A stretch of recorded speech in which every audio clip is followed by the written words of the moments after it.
Today, I'm going to show you how to make a cool cinematic title sequence in the style of superhero movies. Check it out!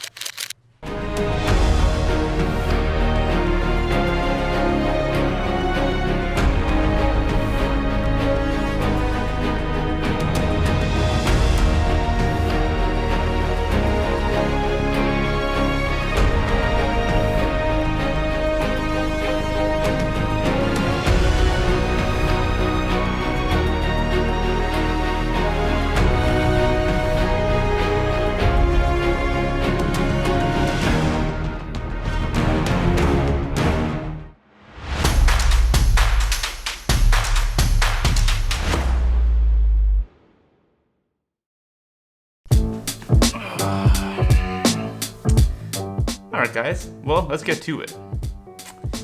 Alright, as cool as these look, I think I gotta take these out first.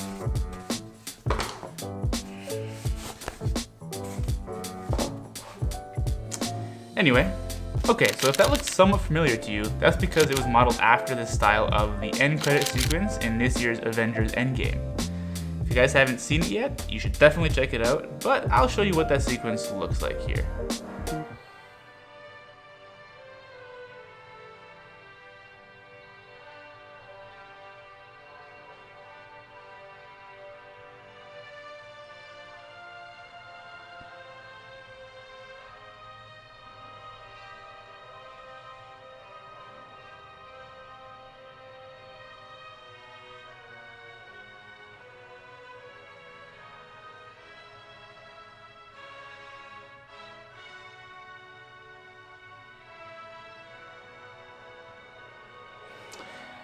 Alright, so there you have it. As you can see, it's quite a simple title sequence. So to start things off, you would have to have already shot footage for this.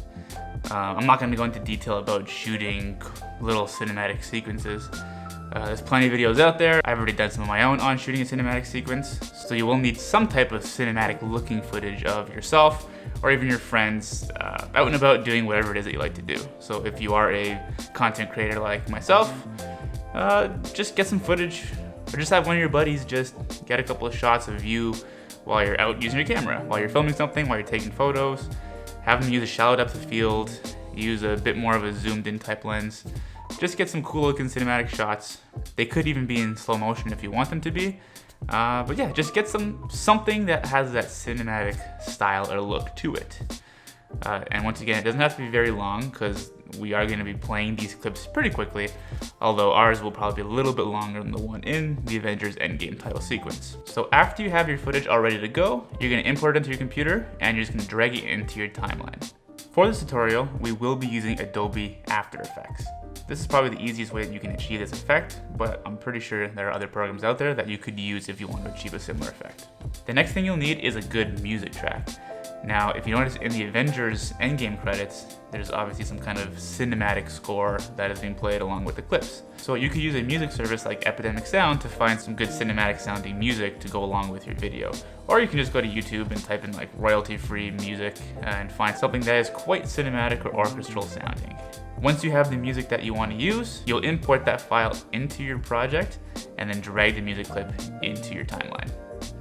So the key thing here to do is to cut the clips to your music. So you don't want to just start randomly cutting up the clips and it not be in sync with the music, because that is one of the biggest things that makes your video look more professional. So I would try to find a portion from your video clips that's maybe 1 to 3 seconds long, find that little stretch that you like, and then find a second one that is if you do something different. Same thing, find 1 to 3 seconds long and trim those clips to those points. And then just find a good point in the music where it'll be your transition point. So after all your clips are ready to go and they are cut to the music, you're gonna right click on the first 2 clips which are of the same person, click on pre-compose, name it, select leave all attributes, then click OK. This creates a new composition, like a container for you to be able to do all your edits within. Now go ahead and double click the new composition you just created.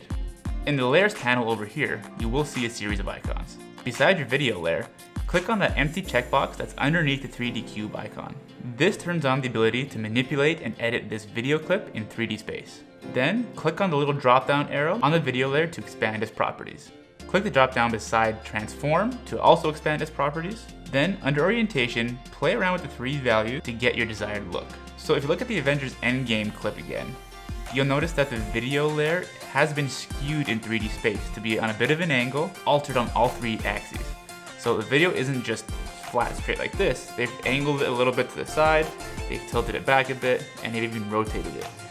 It's not the same for every clip that you do, so do what you want for this first one, and then once you're working on the second, third, or fourth actor or character, you can alter those ones the way you want to, but just try to have a little bit of variation in all your different people or characters that you have. So you want to move the position up, down, and change the depth a bit until it's in a good position. You'll want the position of this video clip to be the opposite side of the way it's facing.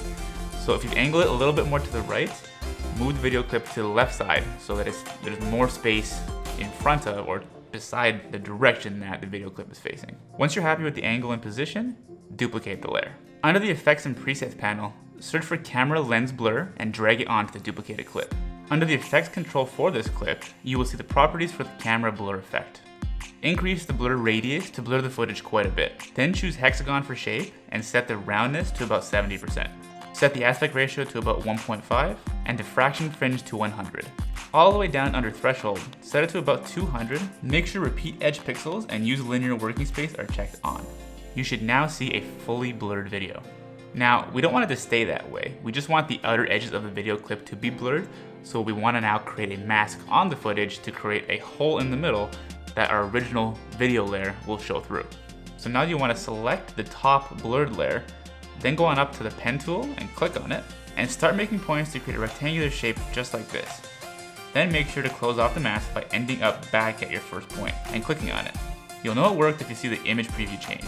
We've now created a mask, but it's masked out the wrong part.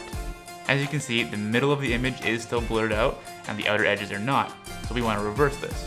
Now you'll want to expand the layer, expand the mask properties, expand the mask, and then check off inverted. This should change the preview again, now creating that hole in the middle where the image is not blurred, and then the outside edges are blurred. Now, if you look closely, you'll see that the edges of this mask or hole are pretty sharp. We want this to kind of fade out. We don't want such a harsh change from the blurred edges to the sharp middle, so you have to increase the feather amount. So under the mask properties, you'll see feather, and you can just start dragging that number up to increase it. Now, you don't want to go too far with it, so just play around with it until you're happy with your results. So now we have our main video clip ready to go to start creating those cool light beam effects that you saw in the Avengers Endgame end credits.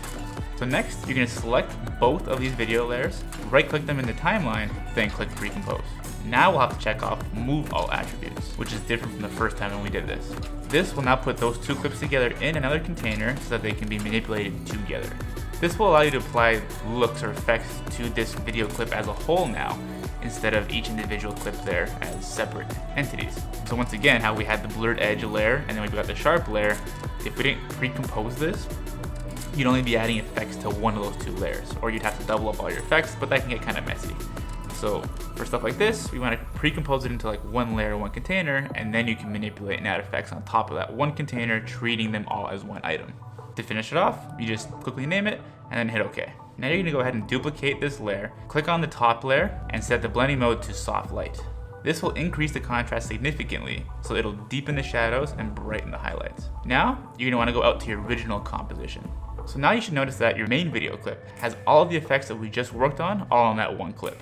So now you're going to go ahead and duplicate this layer, once again, and then click the eye icon beside it to turn it off for now. Then go back to the Effects and Presets panel and search for CC Light Burst and drag it onto the visible video layer. Now up in the effects control, we're going to play around with the values until we get the desired look we're going for.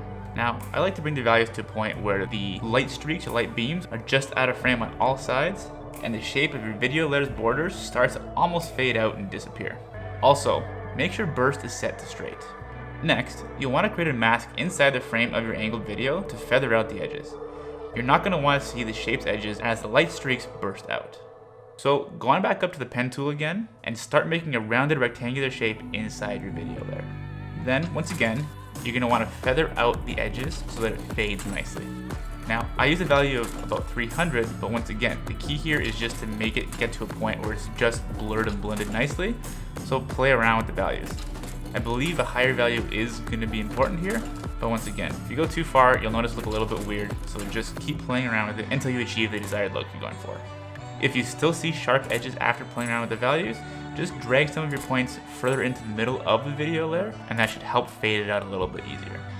Now, click the eye icon on the video layer that we originally hid previously to bring it back into view. You should now see it again, but with sharp edges again. This is because we never feathered or faded out the edges on this clip yet. We can just copy the mask from the layer below it onto this layer as a starting point, and then make some adjustments as needed. To do this, expand the lower layer, click on the mask, hit Command or Control C on your keyboard, click on the upper layer, then hit Command or Control V on your keyboard to paste it. Then, expand the mask properties and lower the feather values a bit. Then, drag the mask points towards the middle a bit until the sharp edges disappear. Okay, so then your final step is to go on over to blending mode and set it to screen. And there you have it. Your effect should be done. You can now play it back and see if you're happy with it. Just make some adjustments until you're happy. You'll want to repeat all these steps for all the different sequences you have in here. So once again, that was probably for one person's video clips. So if you had 5 of your friends in this video that you wanted to show off in this cinematic title sequence, you have to repeat these steps for every person that's in your video. The reason we don't apply this all at once is because you want some variation to it. You don't always want every single person to have their video on the left side angled a certain way, right? You want some variation to it. So like one person might be on the left side lower down, then the next person might be on the right side higher up. So you want to kind of switch things up a bit between each clip so that it doesn't look like you just copy and pasted the exact same look on the whole thing. To reference the Avengers end sequence again, they changed up the angle, the position, the style of each of the different characters' clips so that it all had a little bit of variation to it, which makes it a lot more visually appealing and interesting. Once you're done all that, you can just play the whole thing back and you can look at how cool and awesome you and your friends look. Next time, I'll show you how to create that text effect that was also seen in my sample clip, as well as the Avengers Endgame titles. I believe the text was kind of zooming in very slowly, and the letters were slowly spacing out as it was zooming in, but I believe the letters also rotated in and then rotated out. So I will show you how to achieve that look in the next video. Alright guys, so there you have it. That is how to create a cool superhero Avengers styled cinematic title sequence to include in your videos. Alright, well if you like what you saw today, do the usual. Hit that thumbs up button, drop me a comment down below letting me know what you thought, or better yet, share some videos that you've created using this tutorial. Also, don't forget to hit that subscribe button and ring that little bell notification icon so you get notified every single time I upload new videos. There's lots more cool stuff coming your way, so stay tuned. And as always, I will see you in the next one. See ya.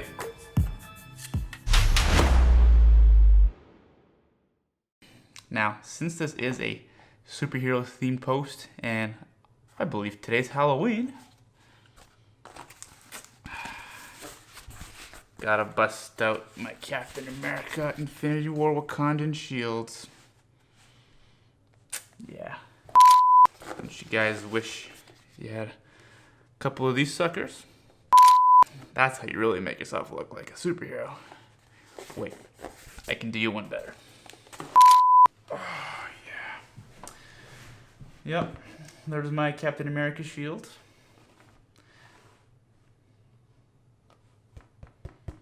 Scratched by Black Panther. Yeah, you know. Just saying. Yeah, and now the ultimate nerding out.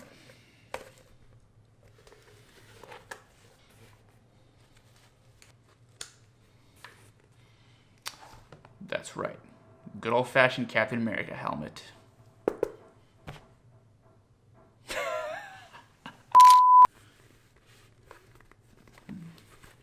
Can't get this thing off. Wow, and just like Chris Evans, my hair turned out perfect after taking the helmet off.